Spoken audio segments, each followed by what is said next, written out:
Welcome to the Kingdom Influencing Podcast. I am your host, Derek L. Calhoun. I pray that you are making this podcast your favorite drive time podcast. I also pray that you have hit the subscribe button and that you are sharing this podcast with your friends and your network. Today we have a wonderful young man on the set with us. We're going to be talking about entrepreneur. I said not entrepreneur. Entrepreneur. This is a title of an article from Aisling Magazine. Entrepreneur on the Rise, putting Hartford on the map.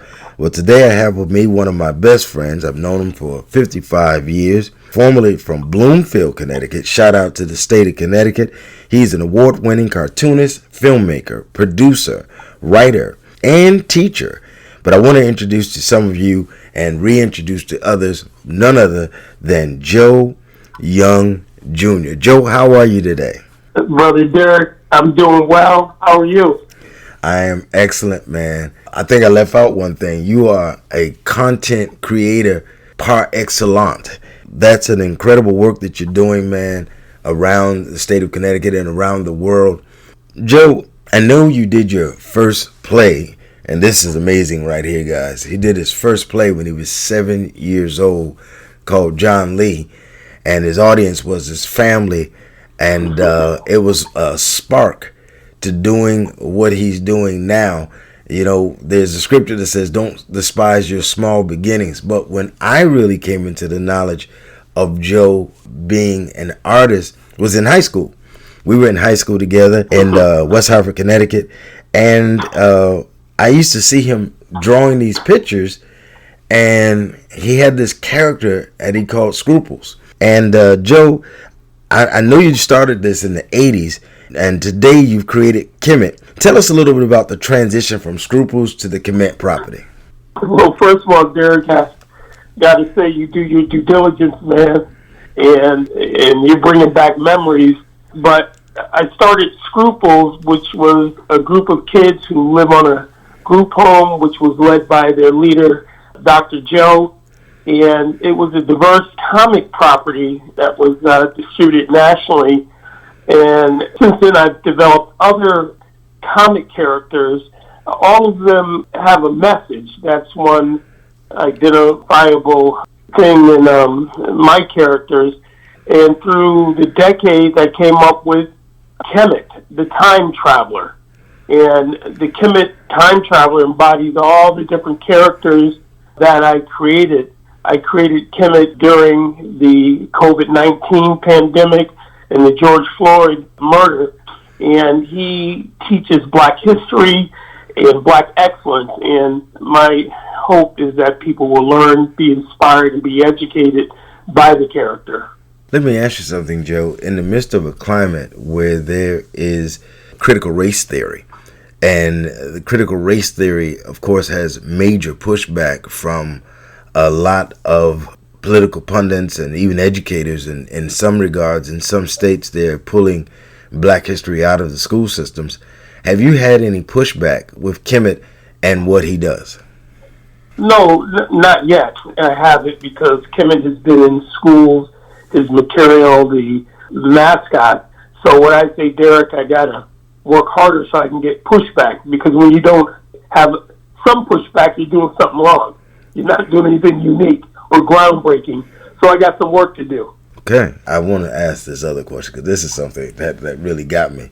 You had the use of a park in Hartford, and you created the largest comic strip ever, and it was in the Guinness World Book of Records. Tell me a little bit about that, man. That's incredible.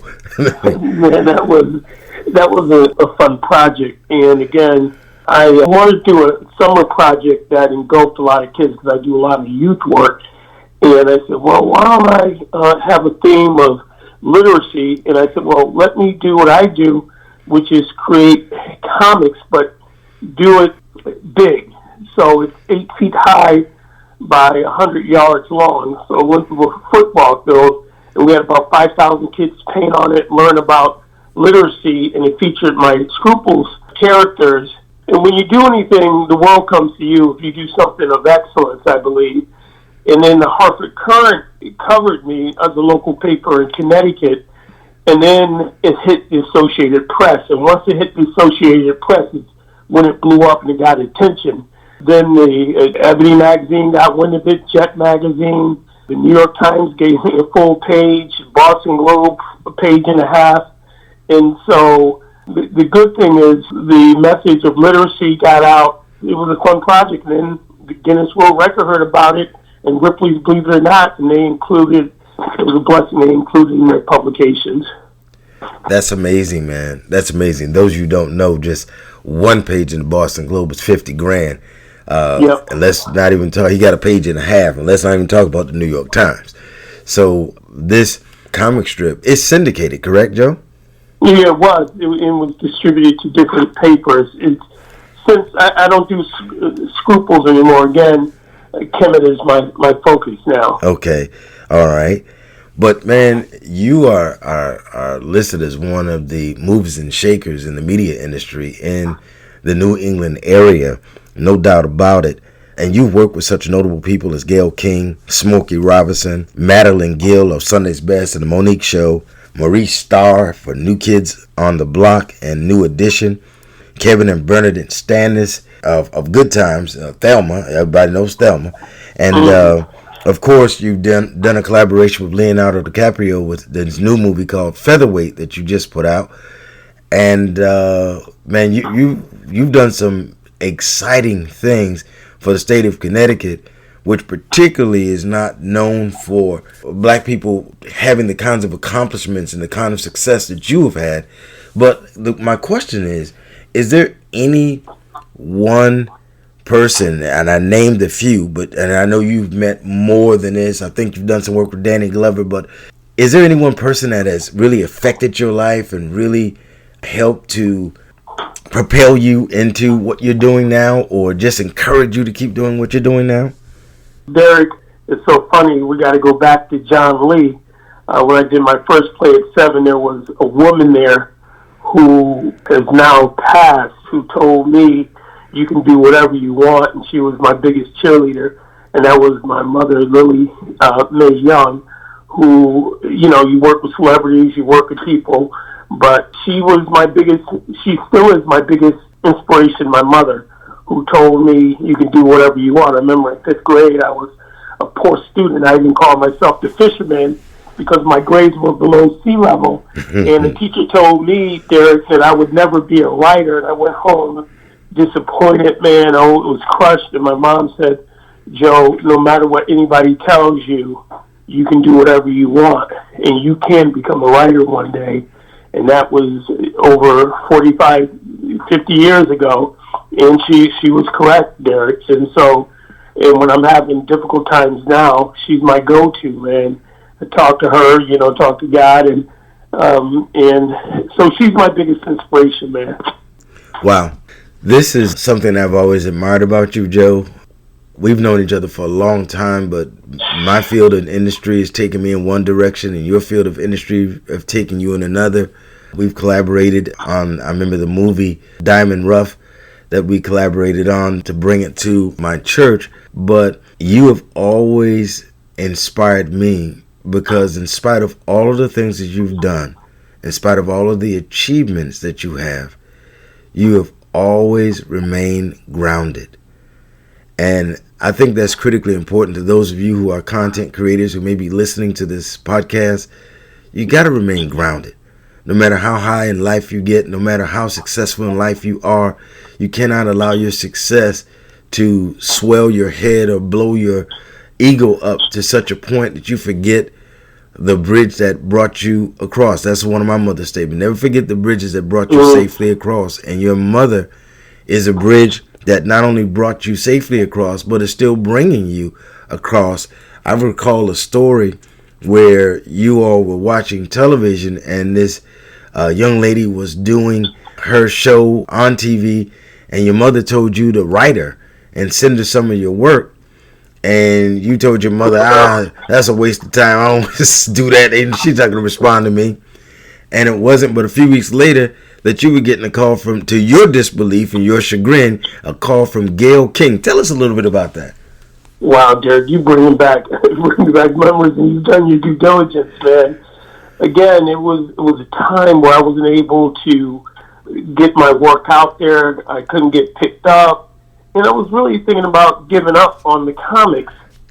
And in a turn of events, Gail King got sent some comics, and Gail King calls me and says, "Joe, I want you to come on my show." She was on the CBS affiliate, Channel 3, back then, and I went on her show, and things blew up after that. And again, it was my mother who was an integral part of that, and that's what led me on this journey. And Gail has been so supportive, again, with Diamond Ross. You know, I was in New York when I was doing a premiere there, and we had lunch, and she's just been a supporter. She was the first person to paint on the world's longest comic strip that we talked about, and so, you know, that's how that happened.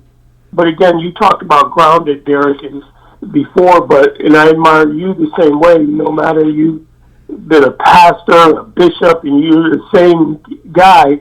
And going back to my mother, she always told me success and failure are both imposters. They can be here today and gone tomorrow. So always remain true to yourself and treat people the way you would like to be treated. She taught me about the golden rule. Let's piggyback off of that a little bit. I have this saying, failure is the roadmap to success, or the framework for success. Failure is the framework for success. Have you had any failures that stick out with you that you had to overcome? Because many writers and producers, content creators, it's easy to get discouraged. You know that. I know that as a content producer. Tell us how you overcame those things. Again, there's been so many failures or teachable moments, as we call them.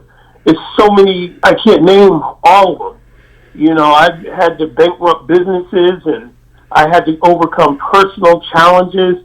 But to me, you just keep going and you stop no matter what. If you found your purpose, it then becomes a matter of you have to do. A lot of people, I think, confuse passion and purpose. Passion is something you like doing, you love doing, hobby. But the purpose is the reason you are called to ministry. It's something you have to do. And so if it's something you have to do, you keep going through whatever to get it done. And, you know, the projects I do, I'm passionate about, no, more than passionate, I get maniacal about certain things. My focus has to be laser sharp. And so, you know, being maniacal because I believe in something so much has helped me get through and overcome any challenge. And then surround myself with good people, positive people. They may not even know what filmmaking is or anything with filmmaking, but that positive energy I use, as well as having God in my life, that's the biggest force to get where we have to go and get through things. So then, you've done so much to put the state of Connecticut on the map. I remember going to Howard University and the kids asking me, wow, I didn't know there were any black people in Connecticut. So with that being said, you have introduced this capital to a menage of Connecticut talent, and I'm sure there are people that come from more than Connecticut, but you've introduced a show called Hartford's Got Talent. Tell us a little bit about Hartford's Got Talent and how that works and how it's organized, and what is the end results? What are you trying to achieve with that?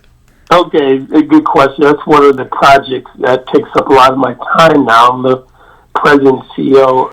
2.5 years ago, me and Bob Patricelli, a philanthropist, just a great guy, wanted to come together in our way to try to help curb some of the gun violence in Hartford, Connecticut. And he asked me, Joe, what do we want to do? I'll throw some money at it. What do you want to do? How can we do this? And I said, well, I don't think there's one solution, but I know the arts has helped me. And if we can introduce the arts somehow in the community, it may keep people away from negative behavior. And he said, I've always had this idea called Hartford's Got Talent, but have it done in Hartford. And he said, Joe, are you on board? And at first I gave it resistance, and then I heard what he was trying to do.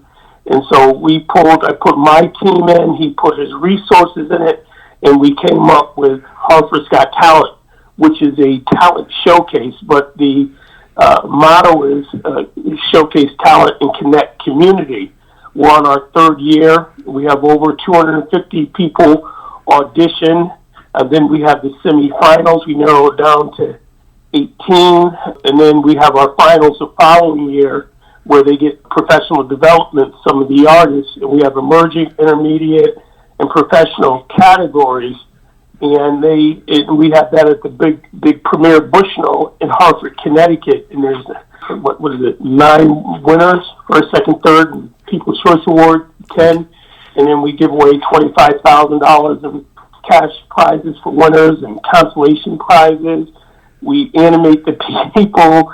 I mean, it's just a great show. Since I've been doing it, the semifinals, which has about 1,000 people, finals over 1,000 people, we sell out every year. It sells itself because people are hungry to showcase their talent. And I like it where younger people participate, and we have folks who've always had an idea they wanted to perform, and it gives them a vehicle to do that.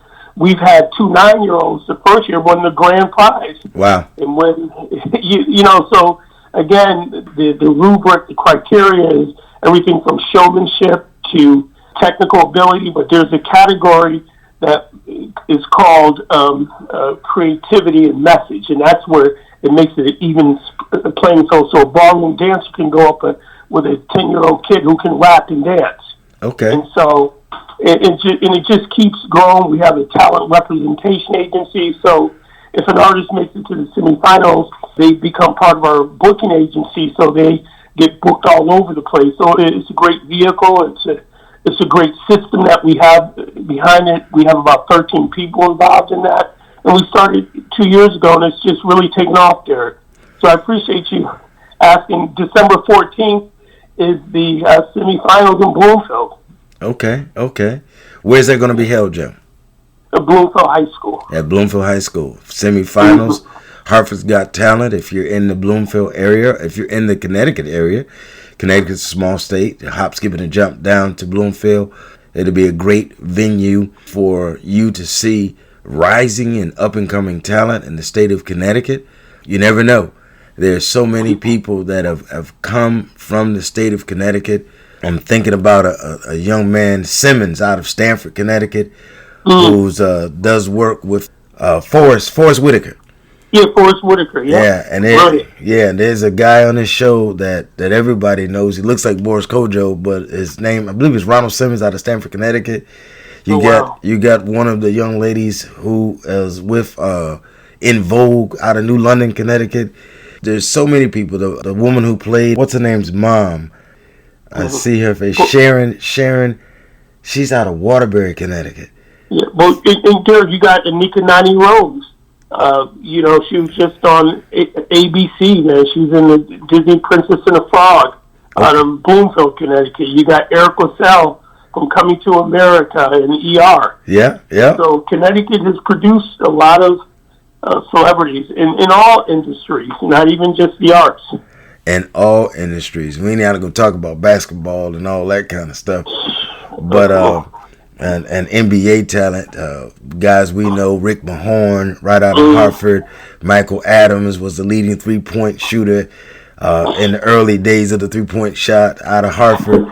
Yeah, we could go on and on and on. Yeah. Cheryl Ralph, that's it, right? Cheryl Ralph, yeah, she's out of Waterbury, Connecticut. That's what I was trying to think of. She was on Brandy's show, but playing Brandy's mom. All these folk are from the state of Connecticut. So, and Joe Young is from the state of Connecticut, and we are so honored, man. And many of the things that you are doing, you are a bright and shining star in our state, man.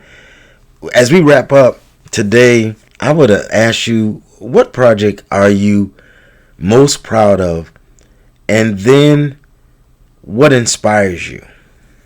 Again, it would be, Derek, my current project, Kemet, because I think through this character with so much, dysfunction going in America, going on, and so much racial divide, this character is unique, and I want him to heal, educate, and inspire through Black history, which is American history, And so that is where all my energies is. This is where I'm maniacal about. This is where I put my team efforts in, the priority, even though I put in other things and other contracts. But that is my number one project right now, Kemet the Time Traveler. He's a mascot. He's a comic character. And so you'll be hearing a lot from this character, God willing. Are you thinking about turning Kemet into? There's a lot of movies for youth now, cartoons that are literally in major motion pictures now. You thinking about doing that kind of work with Kemet? So yeah, we've already produced some animated shorts. We have a mascot, and it seems like the mascot is taking off more than even the animation, and everything is tied together. For instance, on social media, Kemet has millions of viewers. You know, Snoop Dogg shared a post. He danced with Tiffany Haddish. He met Lin-Manuel Miranda from Hamilton. And so once you get one, I just don't know where it's going to come from, Derek. Is it going to be the mascot? Is it going to be the animation? Is it going to come from the comic books or the youth activity sheets? But once one gets in, the rest is history. And that's what I believe is going to happen. I just don't know how it's going to come.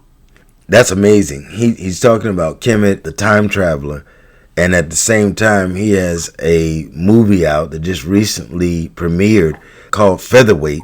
Before I get off, you got to tell us a little bit about Featherweight.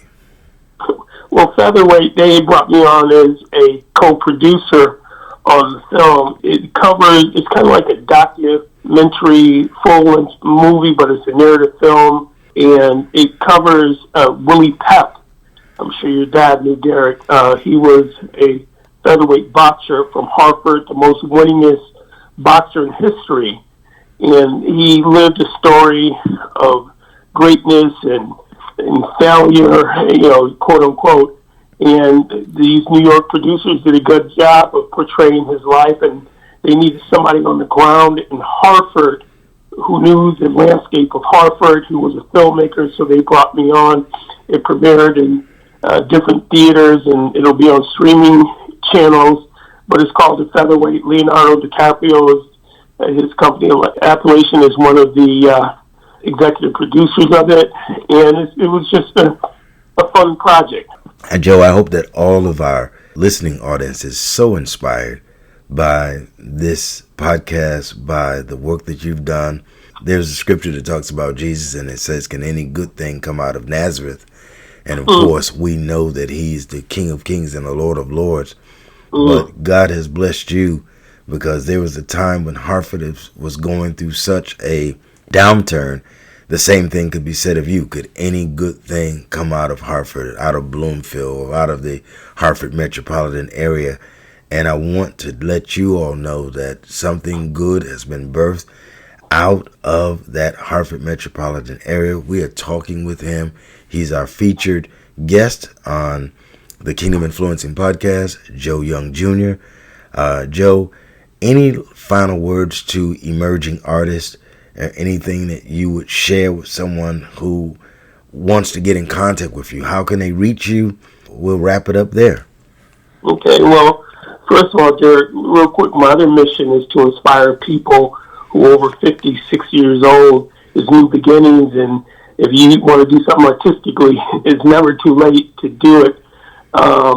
You can certainly reach me. You can send a note to www.joeyoung.org and just leave a note, and I'll get back to you on that. But again, Derek, when you're a content creator, just in life, period, one of my favorite Bible verses, which I use regularly, is Jeremiah 33:3, call on me and I will show you great and mighty things you know of not. And so if someone's having trouble or they're trying to do something, I encourage you to check out that Bible verse. That is a powerful closing statement.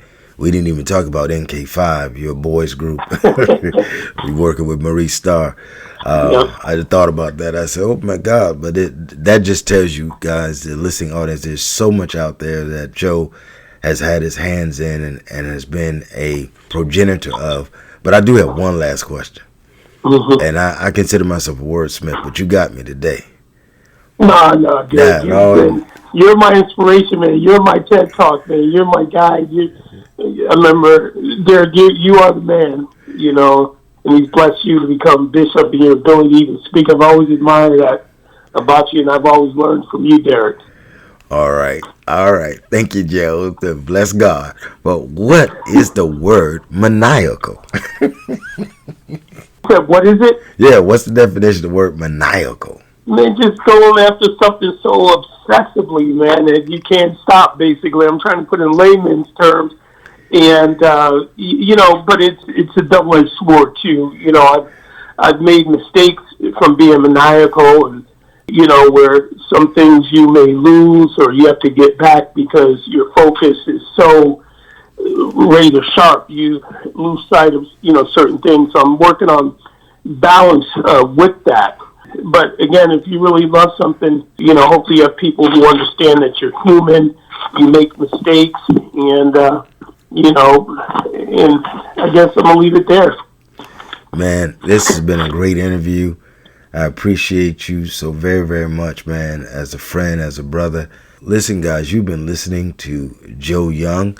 He can be reached at www.joeyoung.org. If you'd like to book him or Kim it, or like to have him to talk about something on your show, please reach out. Or just if you're interested in content creation and you're serious about it, don't waste his time. If you're serious about it, reach out to him. Again, www.joeyoung.org. Joe, it's been great having you on the show. Thanks again for coming out, and thank you for all of the content that you've been putting out over the last 40 plus years. You have been listening to the Kingdom Influencing Podcast. I am your host, Derek L. Calhoun. Join us next week as we continue to influence the nations. God bless.